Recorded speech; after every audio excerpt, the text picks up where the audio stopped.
Hello, everyone, and welcome to A New Direction. My name is Jay Izso, and man, do we have another great show for you today.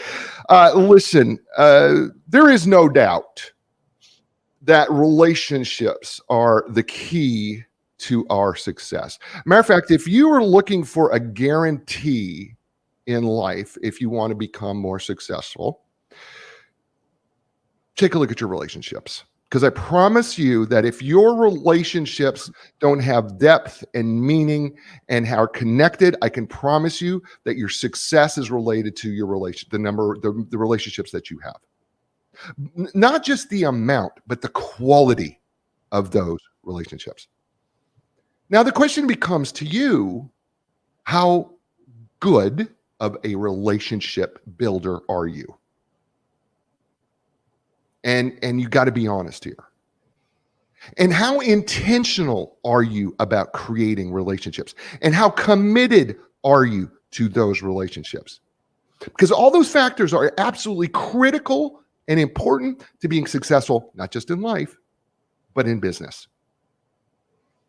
And if our motives are tainted or wrong, right? Because we got to make a sale, got to make a sale. So what happens is, what do? Shortcut the relationship. Let's quickly build rapport and then let's get me to sell you something. And you go, because, it's urgency, right? Well, relationships aren't built on urgency. In fact, they take time, but they also take skill.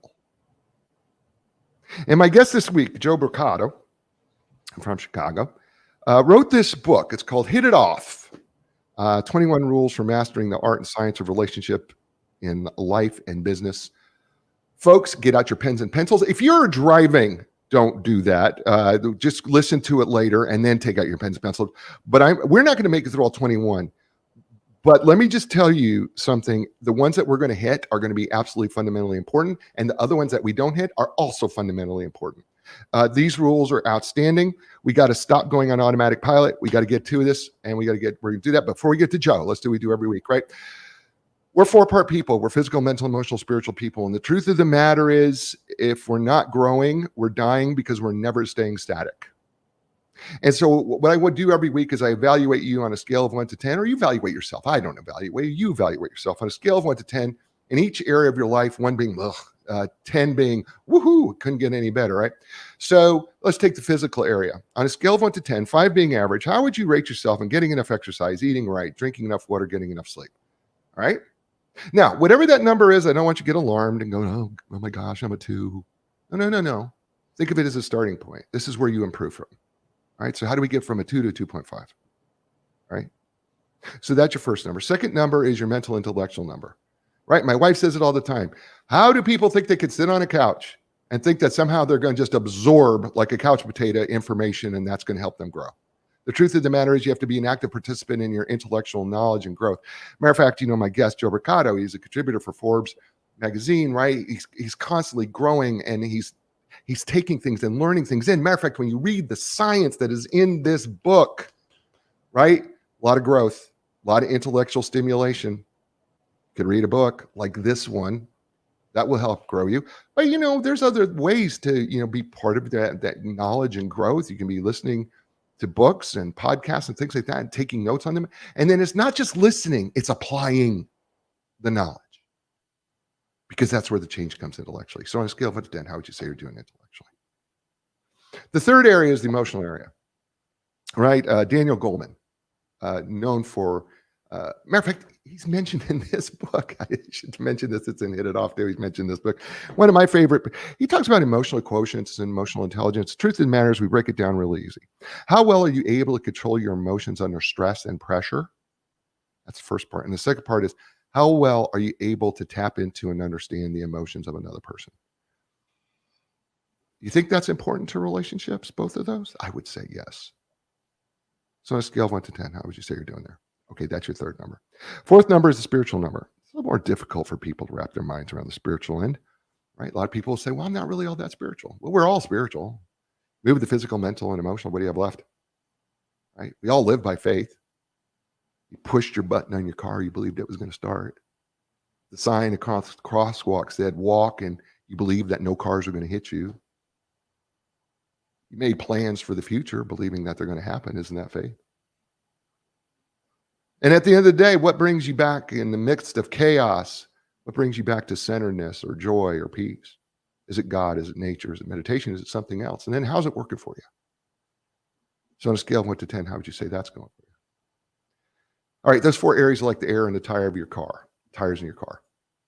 Truth of the matter is, if one tire is low, what happens? Well, the car veers. It doesn't run well, or you can't get it going. And if all 4 tires are too low, what happens? Eventually, over time, you ruin the car.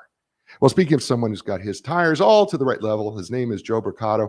Joe Brocato is a business development thought leader, life coach, and award-winning attorney with more than 30 years of experience, generating millions of dollars in business. He's worked with some of the most prominent companies and individuals in the world. He is a regular contributor to Forbes.com as a member of Forbes Business Development Council and the author of Happy is Cool, How to Ignite the True Happiness in You, and among other books, including this latest effort here, Hit It Off. Joe has reached international audiences writing for other major publications, including the Huffington Post, CEO World Magazine. He speaks for leading companies. He's been at Citibank, Live Nation, House of Blues. He's been a guest on radio shows like AM's 560 The Answer and Outlaw Radio. Ladies and gentlemen, please welcome to the show, and welcome for the first time to A New Direction, Joe Brocato. Welcome. It's good to be here, Jay. How are you today? I'm awesome. Thank you. Love the book. I told you that. I really did, and it's awesome. You and I talked a little bit before the show, and we said, I said to you, you make a point of saying that there may not be things in here that you've never heard before, but as I read it 3 times, I came to the conclusion, but we're not very good at being intentional about doing these things that we so evidently know, are we? No, we're not. And one of the interesting things I think about human nature is that we fall into patterns, and not all the patterns we fall into are positive. And I think a lot of the things that are in this book, frankly, these 21 rules, as I call them, are very common sense. They're very intuitive. Mm-hmm. However, we tend to forget them. We tend not to prioritize them properly, and we don't use them to their fullest extent. So what I did in the book is, as you mentioned, there's a lot of science in the book. I have done a lot of research around psychological, sociological, and business studies and other expert commentary to really dig into the efficacy of these common sense intuitive things. So what I've done in the book is really married the science to these common sense intuitive things.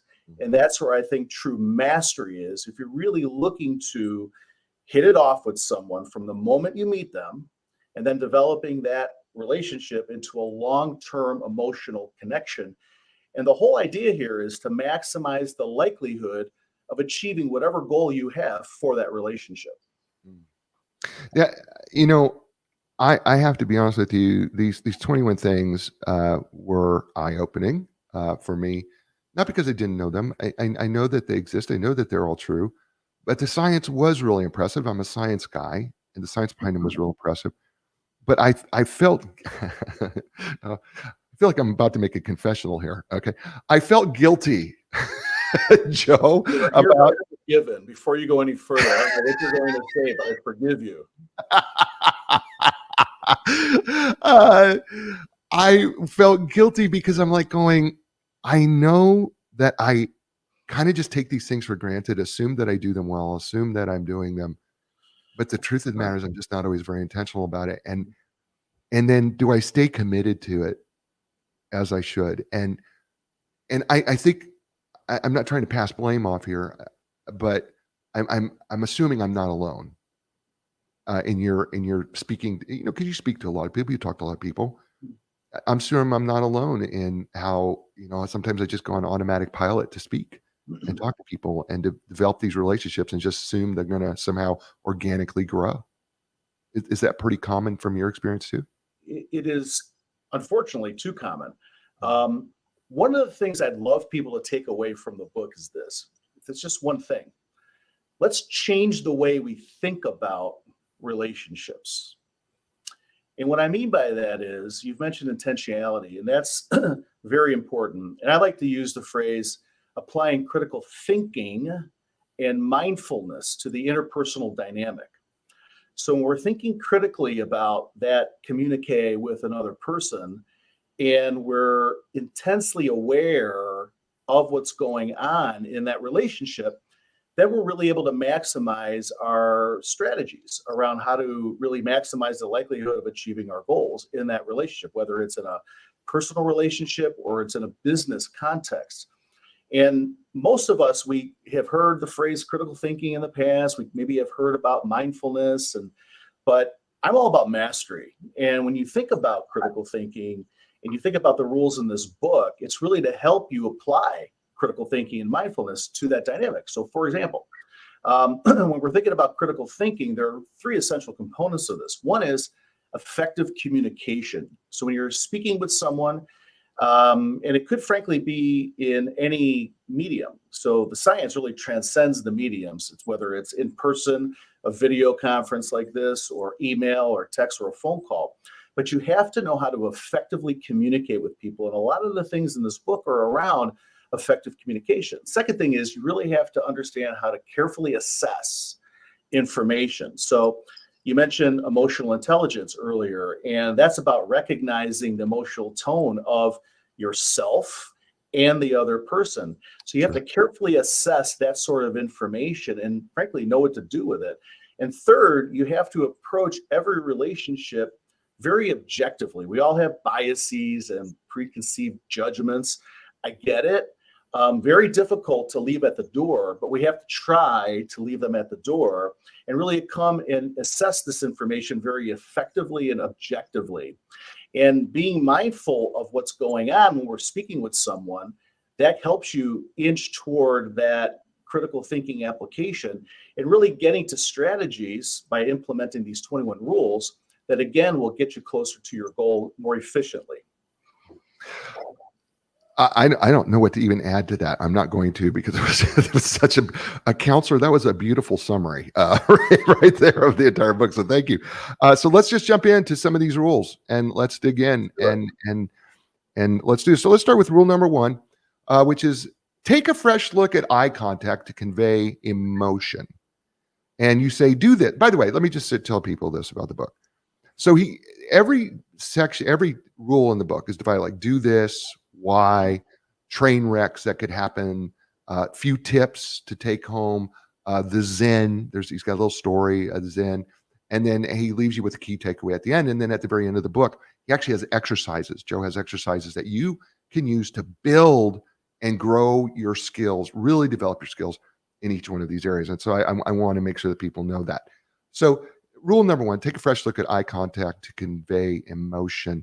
So let's take a look. I mean, I'd like to think that I have pretty good eye contact. I mean, I have to do that certainly for the show. I mean, I know I'm looking into a camera, but I have to look at you. I imagine that your face is right here and we're talking face to face. But I know that face to face often, and I'm seeing this frequently, is that sometimes people don't give us very good eye contact. Help us here, Joe. Why is it important? Give us some of the science, give us some of the background and why we should do this. Well, let's keep in mind the science around first impressions. There is science that suggests that we tend to make snap judgments about people in the first 2 seconds. Now, that's pretty darn quick.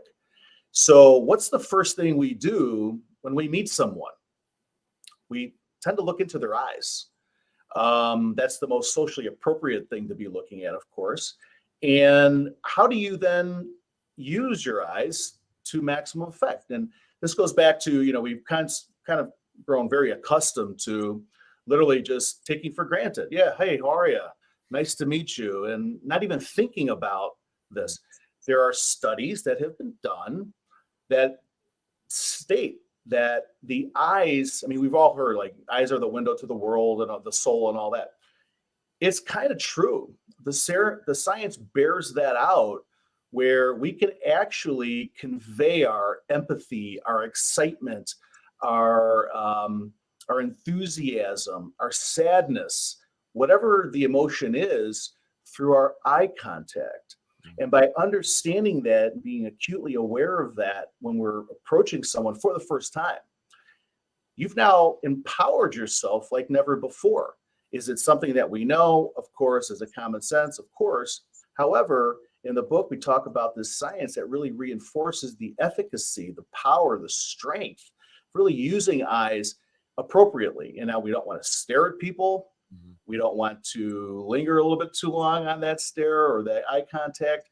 And we don't want to be looking around when we're talking. And unfortunately, and we all need to start paying attention to this in our communications with others, unfortunately, a lot of people don't do that to maximum effect. And they kind of take for granted that particular very easy thing. But a lot's been written about this. And I really believe that that's that first 2 seconds that really helps in maintaining that starting that emotional connection, because human connection is one of the basic needs that we have. And when we're addressing someone, we're looking in their eyes, we're really getting that power, that emotion conveyed.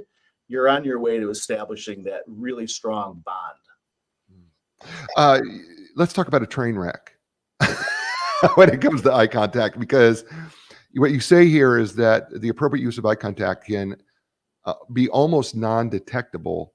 Unfortunately, the inappropriate use of eye contact, especially the lack of eye contact, is terribly noticeable and could derail trust and relationship. Wow. Help us there. Well, it's again, we just need to pay attention next time we're speaking with people in terms of how they use eye contact, either to their advantage or disadvantage. And I'm unfortunately in situations from time to time where, I'm speaking with someone and they're literally looking somewhere else. And I know I'm not the most sightly individual in the world or the most beautiful person in the world, although I'm sure my mother would disagree. And if she's watching, she's probably saying, yeah, absolutely not. But the point being is that, when we're in a situation and someone is not appropriately using eye contact, it really blows back on them, because we leave thinking, can I trust this individual? They won't look me in the eye. And, that's happened to me a number of times. And I'm a human being. That affects me. So we have to be cognizant of that. And unfortunately, a lot of people really suffer from kind of this nervousness, which is understandable when they're talking to people. Maybe they're thinking, they're looking off, which is fine. We all do that from time to time. Sure. But again, being socially appropriate. And it's one of 21 rules. So it's part of a kind of a recipe for really mastering the art and science of relationships. Well, let's take another part of the recipe. Let's go to rule number 3. Remember that a simple smile is tied to deep trust. I'm a smiler. I'm generally happy. I'm just really happy. I feel grateful that I'm alive. I feel grateful for every day. Matter of fact, I start my day with gratitude. So the first thing I do is I wake up. I mean, literally, as my feet hit the floor, I am listing out 7 things I'm grateful for, and writing them down, and because that's how I want to start my day. And I just believe in positivity, and that's how I live my life. So I'm a smiler, and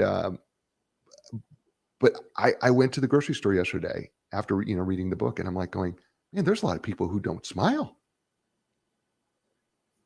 Well, it's true, and there's a fine line there, right? I mean, we don't want to be jokers, walking around smiling like a fool everywhere we go. No. But sometimes it's, we do that. People might do that based on nervousness. Maybe they smile too much. But that simple smile has been shown by science to really convey a commonality, a friendship, a kinship. When someone doesn't do that when they should, there's nothing that sparks in our brain. The neurons just don't spark. And so, I always use the example of, if you're standing in an elevator and the door opens and someone enters and you look at them without smiling, you don't have to smile at them. It's not a requirement, of course, in that particular context.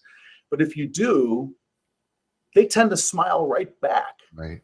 Next time you're in an elevator, just try that. You don't want to be, weird about it, obviously, but a nice appropriate smile, saying hi or something like that. What it does is it immediately opens the door.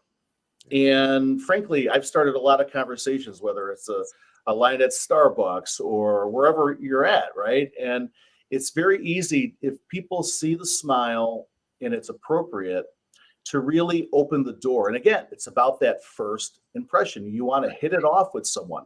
Think about someone literally not looking at you and not smiling. Are you off to a really good start with that individual? Yeah, right. No, you're right. Yeah. No, I mean, you're right. I mean, you're absolutely right. If I'm not consciously aware of what my face is doing, and if I'm not consciously aware of what am I presenting with my face, Mhm. I'm either going to be positive or negative. I mean, the studies that you talk about here are so clear, right? That we get attractive to the positiveness of the smile, and if I'm not, then I'm conveying the opposite message. And think about it in a business context, because a lot of us are in business, and we're meeting potential business partners, investors, clients, whatever the case might be. And if you are not immediately using your face, your eyes, other mannerisms to really take control of that first 2 seconds, it's your loss. It Yeah, really is. And the science bears it out. I mean, if you don't do that, you're at a massive disadvantage. So why wouldn't you do it? yeah, The contrary logic is equal. Why wouldn't you do it? So again, the idea is to bring these things to our consciousness in the book, among other things, and then to really explain the fact that there is scientific evidence that shows the efficacy of these things. So we're more confident in how we approach people and how we interact with them. So we can actually increase, like I said, the chances of achieving our goals. And that's really the whole idea of a relationship, isn't it? It's to achieve a goal, whatever that goal might be.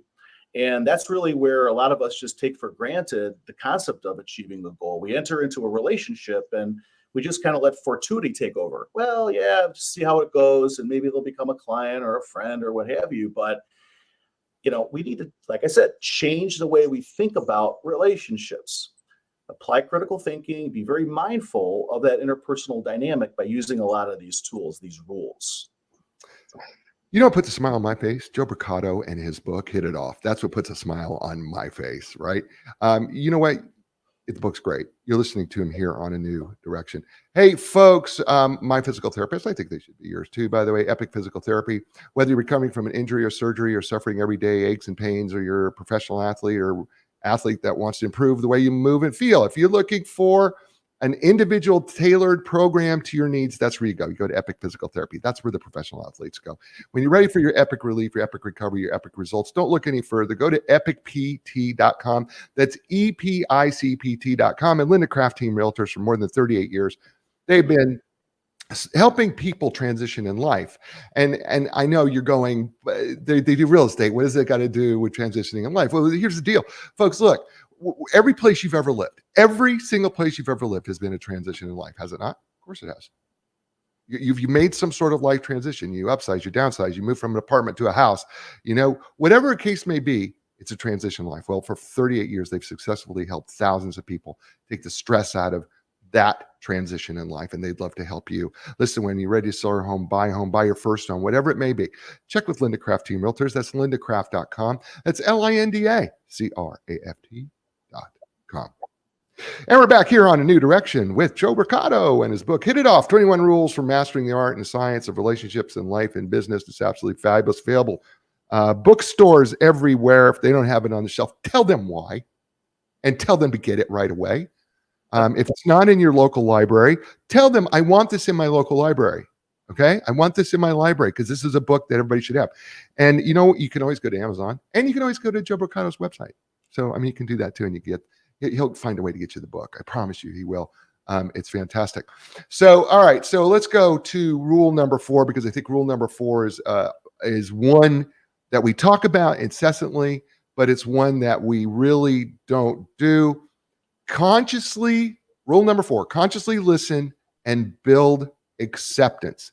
And you say, do this. Make a sincere effort to hear someone's true message, not just the words that person is using. Ugh. Well, what I will say is that, we need to, again, change the way we operate. Right. We tend to come into situations with our own agenda. If it's making a sale, if it's, if you're out making a friend, whatever you're doing, you have an agenda. And unfortunately, we let that agenda take over. And so when we're speaking with someone, it's all too often that we don't really act proactively by listening properly. So we're hearing words, but we're not really understanding if we get what they're saying properly. So there's a high risk of miscommunication. Remember what I said, it's all about effective, critical thinking. One of the three components is communicating effectively. If we don't truly understand the intent of someone's words, then we're literally not communicating. Listening is not a passive act. We let words and sound waves come into the ears, but that's very passive. We need to be proactive. And how are you proactive when you're listening to someone? Well, first of all, you're not thinking of something else. You're not looking at your phone. Okay. You're not thinking of what you're going to say next. You're not thinking of how you're going to rebut what they're saying. What you're doing is you're listening, and you're making sure you clearly understand what they've said. And you can use a couple of tips, such as asking them to clarify what they've said. You can repeat what they've said and ask for them to confirm that you clearly understand them. I'm an attorney, been doing this now for a little over 31 years. And one of the biggest problems I see in a deal, especially when it goes off the tracks, if you will, with the train wreck, is lack of communication. And the lack of communication is people aren't listening to each other in large part. People have intention. And frankly, if you think about it, not everybody is the most eloquent speaker, as I just evidenced by stumbling over my words. So I did that intentionally just to prove a point. I love it. The real point is, we can't automatically assume that people are speaking eloquently. We don't know exactly if what the words that are coming out of their mouth really reflects their intention. We have to be intensely aware of that possibility. So again, if we're really trying to maximize the likelihood of achieving our goal, doing it more quickly and more efficiently, we better darn understand what they're saying. Because in a relationship, it doesn't work unless it's a win-win. So they're expressing their intent, their goal, and then we have to understand that so we can match that, and we can provide value and other things, hopefully, that will get them to their goal, satisfaction, and therefore we have a win-win. We're both providing material value to each other. So the first step in providing that material value is understanding what they want, what they need, what they're looking for, and that's called conscious or active listening. The Chinese have a symbol for listening, and it involves actually a number of other symbols inside of it. And it's an ear, it's the image of a mind or a brain, and then the heart. And I've never forgotten that Chinese symbol for listening, because it's not enough to listen. You do have to have your mind engaged, that you're thinking about what the other person's saying, but then you do have to listen with your heart. There has to be some sort of emotional connection. When we're doing that, right, I think, which you express so eloquently here in the book, when we're doing that, we're actually hitting another rule, and that is, it's respect. That's a big one, Jay. It is another rule in the book. And if I had to sum up a lot of what's in this book, it would be around respect. And, if you haven't figured it out, I'm Italian, or as my father would have said, half Italian, half Sicilian. He always corrected people, just to be clear about that. But, I learned about respect the old fashioned way, around the kitchen table, and I learned it from my family. And And I learned it in the neighborhood. And what I see now in society generally is a tremendous amount of incivility, both on the street and in the workplace, and it's lack of respect. There was a study done, and it was reported in the Harvard Business Review, and it reported on the results of the study that was really looking into incivility in the workplace. And we talk about incivility, it's disrespect, other insensitive behavior, rudeness, etc. And 78% of the respondents reported witnessing incivility in the workplace at least once a month. 70% reported witnessing incivility in the workplace at least 2 to 3 times a month. Now, that's just crazy if you think about it. That's a very charged environment. No one should be working in a situation like that. But it comes down to lack of respect of another human being. And the bottom line is, everybody needs to be respected. Everybody wants to be respected. If you want to hit it off with someone and you want to establish that long-term emotional connection, you better pay attention to your level of respect for that individual. Everybody wants to be appreciated, listened to, understood, validated. And even if you disagree with someone, there's another rule in the book, hopefully we'll talk about as well, about disagreement. But everybody needs to have that level of validation. And if you don't give it to someone, they're going to remember it, and they will eventually punish you for it in many different ways. If not being your friend, not doing business with you, etc. And this is something that I see missing. I think we've almost lost the art of respect in our society, and it saddens me to no end because of that. I think we can change things if we all paid attention to this one simple word, respect. I remember teaching in college when I was teaching culture and diversity, and among other psychology courses I was also teaching. We talked about the word respect, and oftentimes I found that my students didn't understand the word respect, because sometimes what they felt was respect was agreement.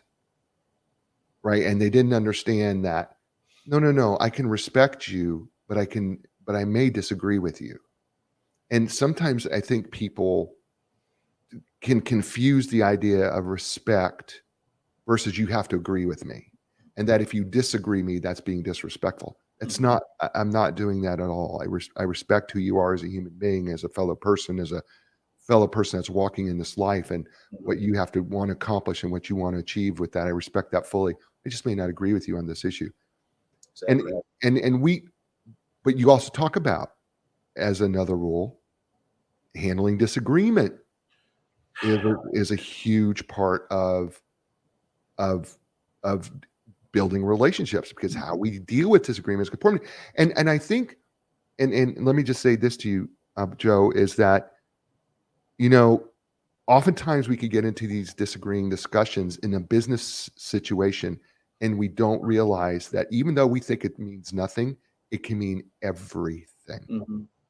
So talk to us through even disagreement and respect, how those two maybe combine or maybe don't, and work together even.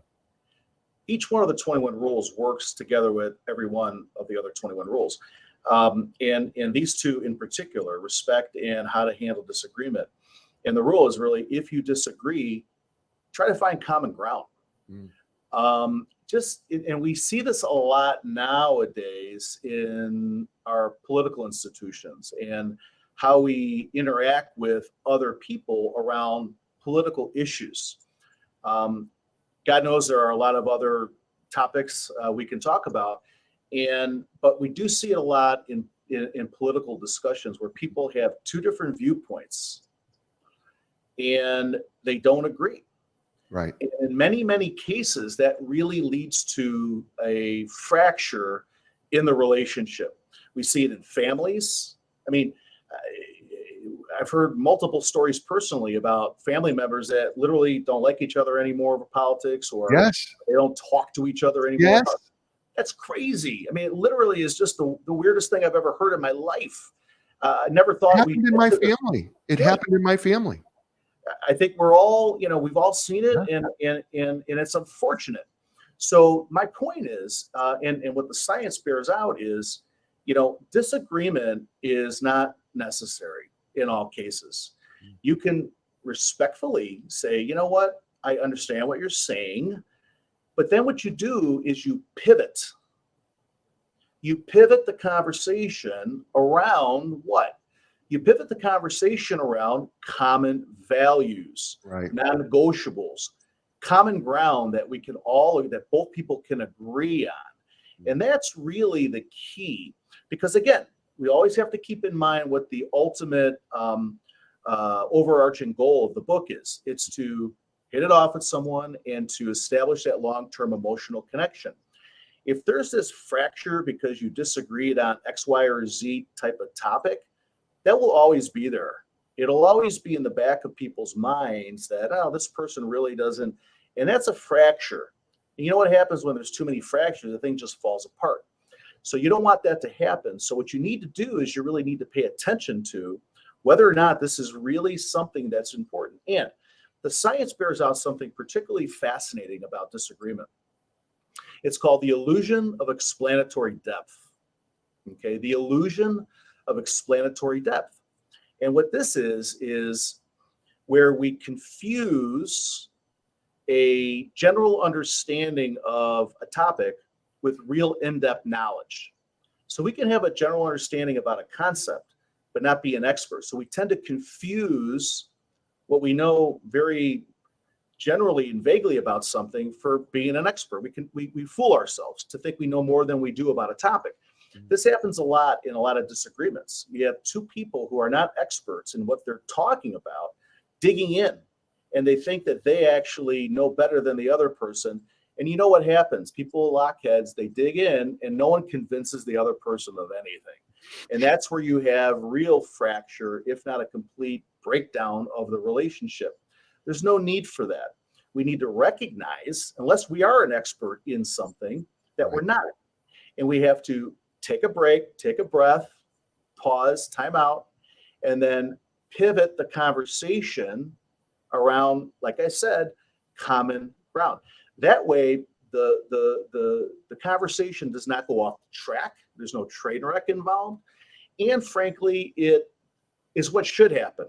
Right. Because unless it's life or death and, there's an immediate, imminent situation, is it really that important?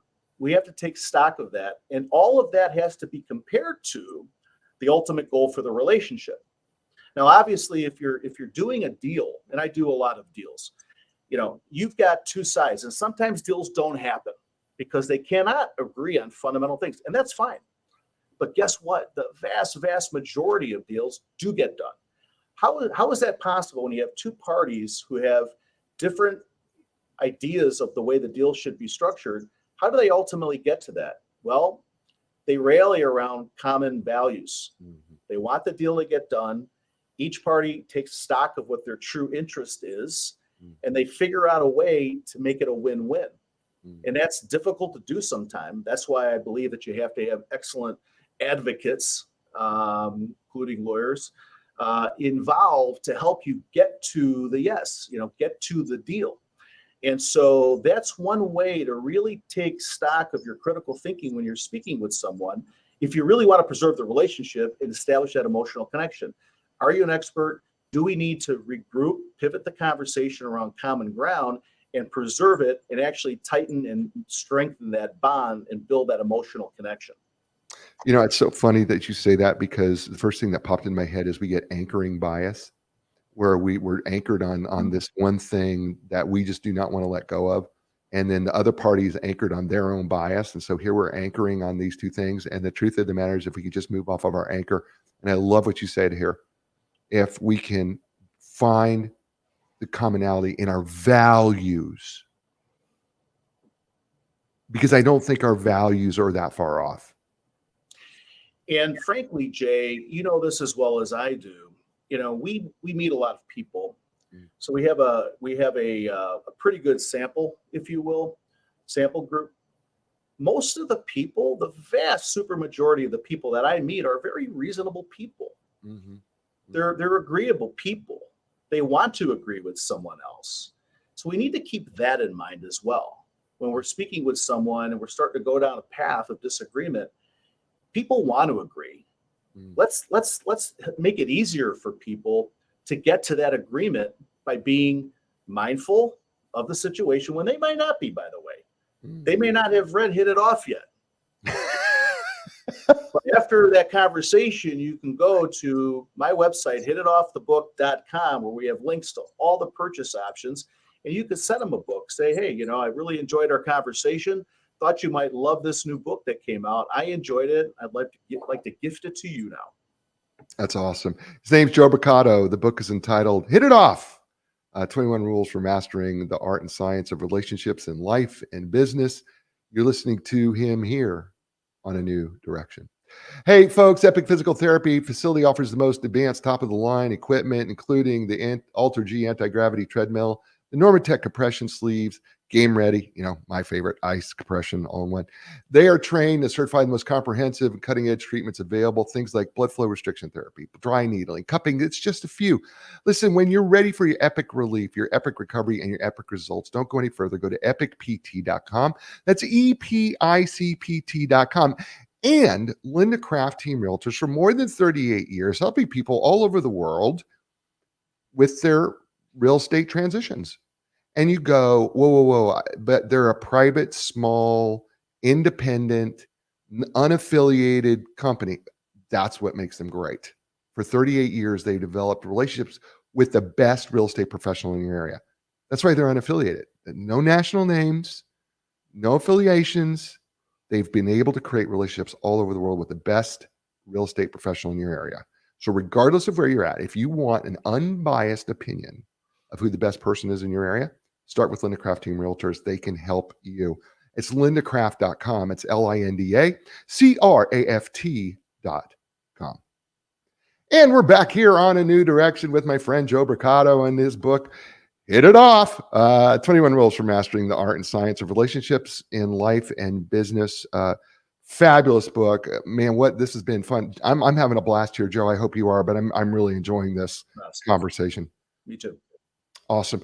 Rule number 6, let's dig into there, because this is a tough one, I think, for all of us, because we're always trying to figure out, how do I do this, right? Here it is. Build connection through trust. And you say, do this, trust people within reason, because trust is critical to building unique long-term relationships. You say trust is everything, but how do we get there? What is there some keys for us to get to trust?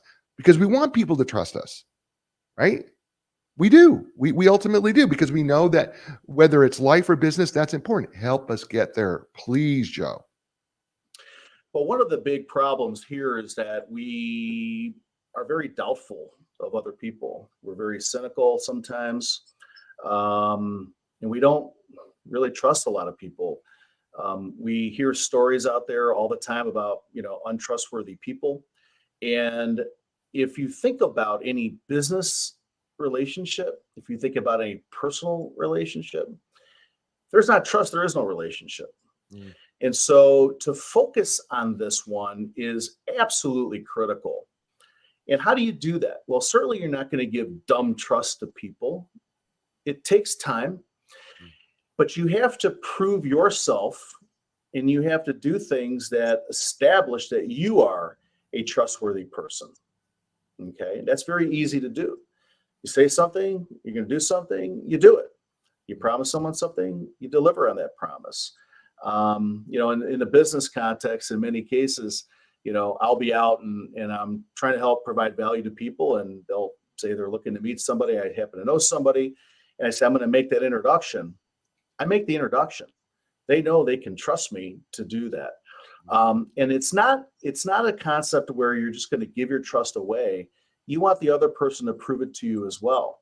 So you have to be really cognizant of, are they doing that or not? And as the trust builds, the science shows that, and this is fairly common sense, but there's a lot of good science behind it to really show the power of it.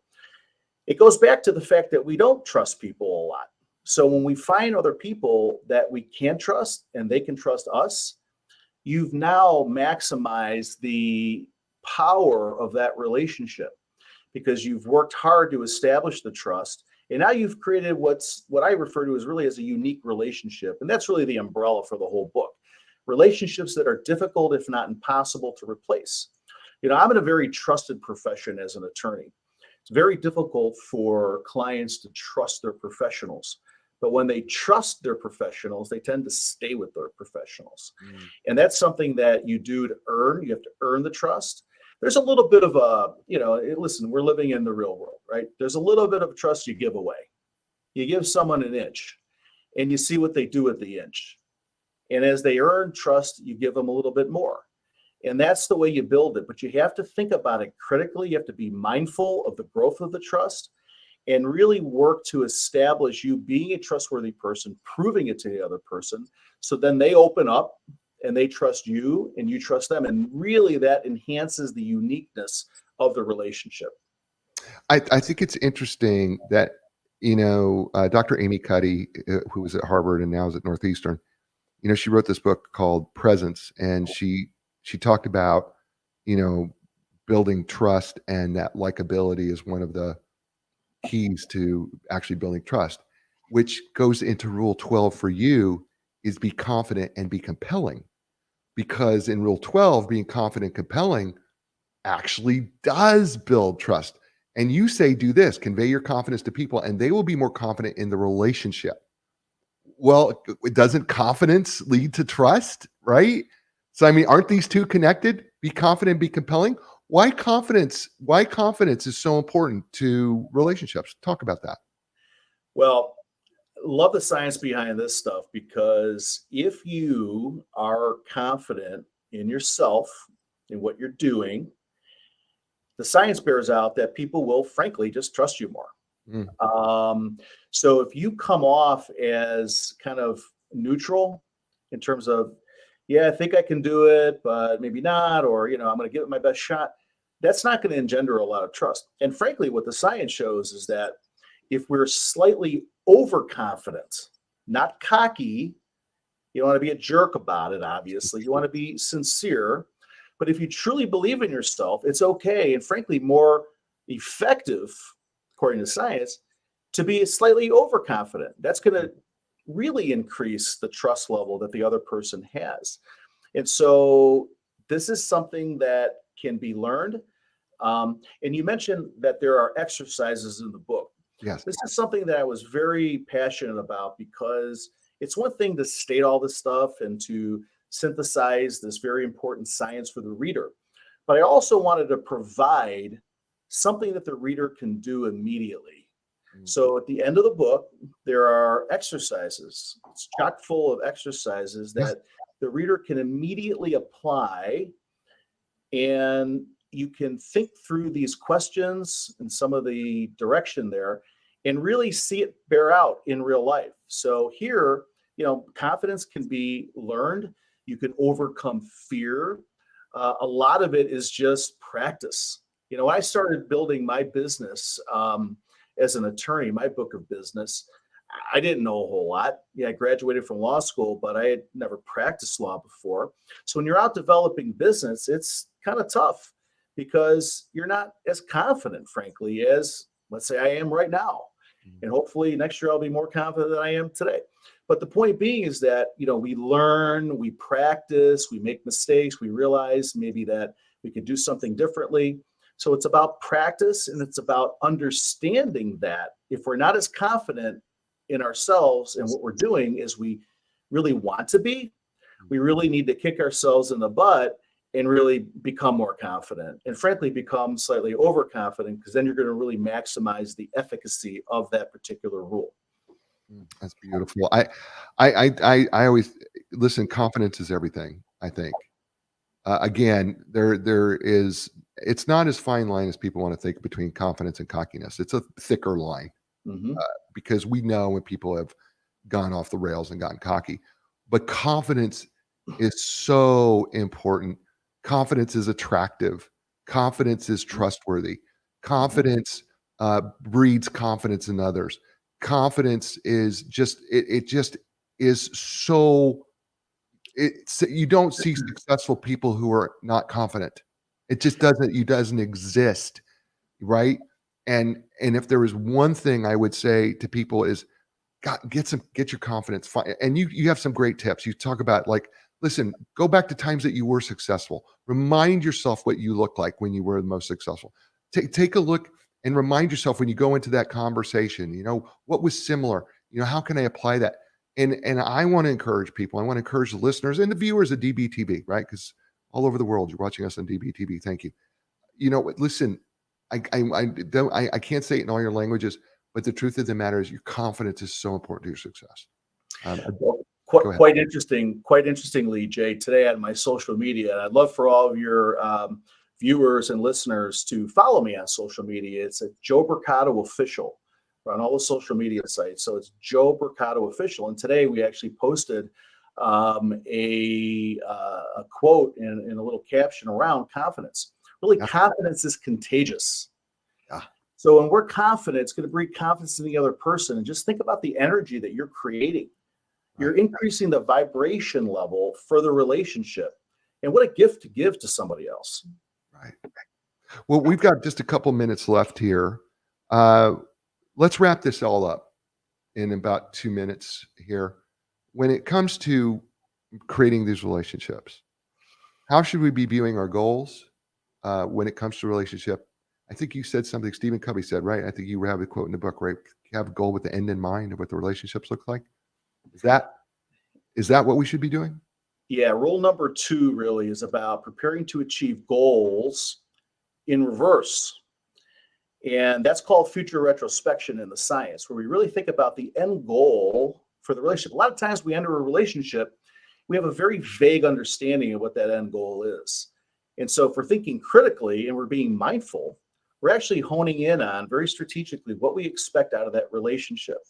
And then what we do, according to science, this is the most effective way to achieve the goal, is we start at the end and we methodically work backwards. Maybe a day before we achieve the goal, 6 months, a year, 2 years, whatever the case might be, to current day with an immediate action item. When I do a lot of breakthrough to peak performance coaching, and what I like to talk to my people that I work with is, we're building business development plans. We think about the vision. We think about long-term objectives, short-term goals, and immediate action items.